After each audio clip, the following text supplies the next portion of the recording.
First pillar health cards గత ప్రభుత్వం ఇచ్చింది 100 crores, బట్ మనకు ఇంట్రెస్ట్తో మాత్రమే నిర్వహించబడుతున్నాయి హెల్త్ కార్డ్స్. కానీ అప్పుడు కానీ ఇప్పుడు మొన్న నేను వెళ్ళిన సందర్భంలో కూడా రెన్యువల్ కాని వాళ్ళు చాలా మంది ఉన్నారు. పోనీ కొంతమందికి ఏదైనా సర్జరీ జరిగినప్పుడు వచ్చినా జస్ట్ 20%, 30%, 40% వచ్చాయి.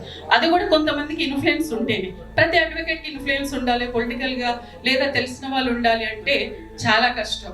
అందుకని నాకేమనిపించిందంటే Day 1 రోజు మన బార్ కౌన్సిల్ ఏ కార్డు అయితే వస్తుందో ఆ కార్డుని మనము ప్రభుత్వంతో మాట్లాడుకొని కొంత జాగా తీసుకొని ఆ జాగాలో ఒక హాస్పిటల్, సూపర్ స్పెషాలిటీ హాస్పిటల్ నిర్మించుకొని బార్ కౌన్సిల్ ఏ రోజైతే మనకు Day 1 ఇస్తుందో ఆ కార్డుని తీసుకొని వెళ్ళి నిర్మించుకున్నటువంటి మన అడ్వకేట్స్ కోసం మాత్రమే నిర్మించుకున్న సూపర్ స్పెషాలిటీ హాస్పిటల్లో చూపిస్తే 50 రూపాయల ఖర్చుతో కూడిన జబ్బుతో 50 లక్షల ఖర్చుతో కూడిన ఏ సర్జరీకైనా అంతకు మించి ఉన్నా కూడా మన హాస్పిటల్లో చికిత్స ఉచితంగా జరగాలి.